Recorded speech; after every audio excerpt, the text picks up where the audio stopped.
simple, but you hear something different.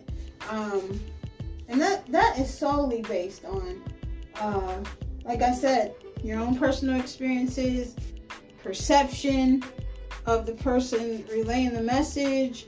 It just can be a number of things. And that's why I say that communication is probably the most challenging. That's the most challenging. Like, it's something that we were never taught. We were not taught how to communicate well. Okay? We just were not taught how to communicate well. And I guess it's two-parted. It's not just communication. It is also listening. We don't listen. We don't listen. You know, we don't listen with the intention to hear, right? We listen with the intention to respond. Most people, you know, I've been guilty of this myself. So, again, I always say, when I'm talking about us as a whole. I'm not pointing the finger at anybody. But most of the time, when you're listening to somebody, or you're listening, or you're thinking about, while they're talking, 1,000 other things that you need to get done, right? And then you hear one thing that you didn't like, and you really ain't listening from that point. You holding on to that one thing, so when it's your turn to speak, you can address that. You can address that one thing that you heard that you did not like. Right? And we've got to stop doing that. We've got to stop doing that. Like, I am working really hard to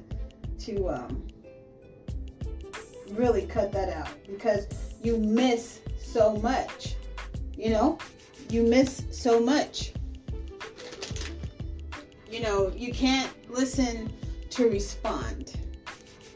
You gotta listen. You can't listen to respond, and you cannot listen from a place of reactiveness, or a place of you're on the defense.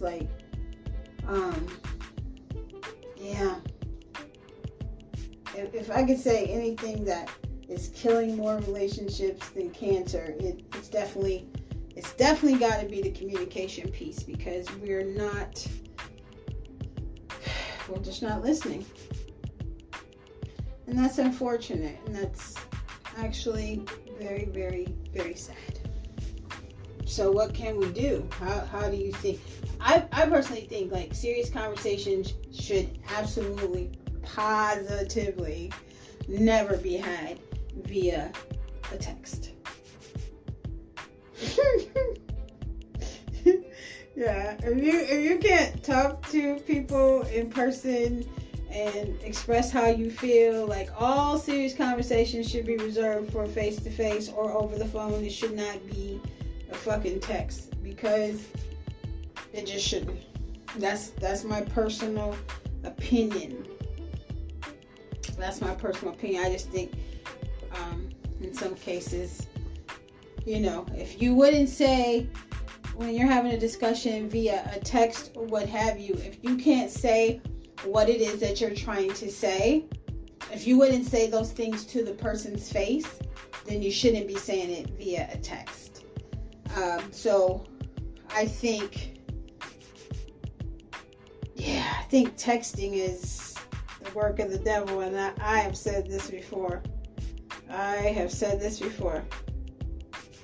Because there's no listening. It's all straight communication, right? No sooner than you send a message, you see the person texting right back, right? They couldn't have possibly read everything that you said, let alone read everything that you said and absorbed everything that you said and been like, okay, so they meant this. No, instantly, when it's a text, people are quickly firing back. And I've said a lot. I've said often that I feel like texting is the work of the devil.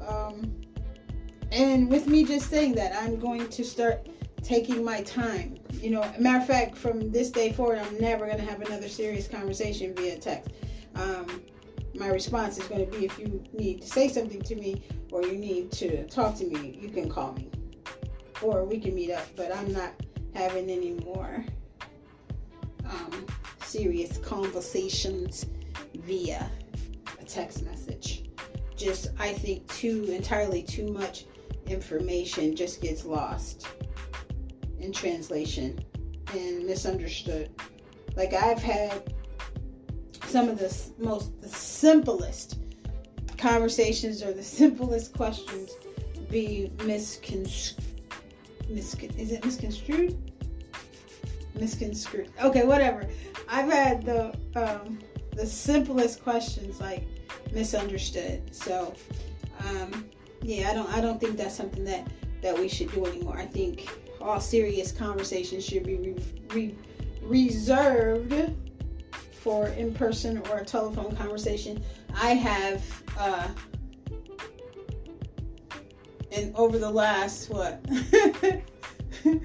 over the last 8-9 years, I have had more friendships, more a relationship end over a text conversation, like where there was a lot of misunderstandings. There were things that were said that were perceived wrong, but unfortunately,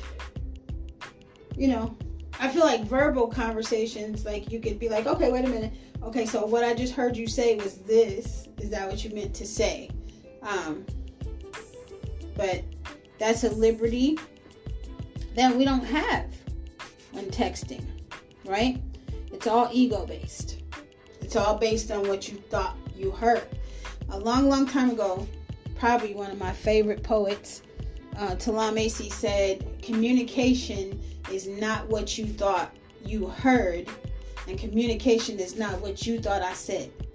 So there's a whole bunch of stuff in the middle that just gets overlooked or, wow, I never really sat back and thought about this until today. Like, it's a whole lot that gets misunderstood via text, and we don't even have sense enough to say, okay, enough, stop, let's talk about this. Because texting is not a conversation. Texting is not a conversation. What is the guy? What is it? I want to say it's something to do with Shakespeare.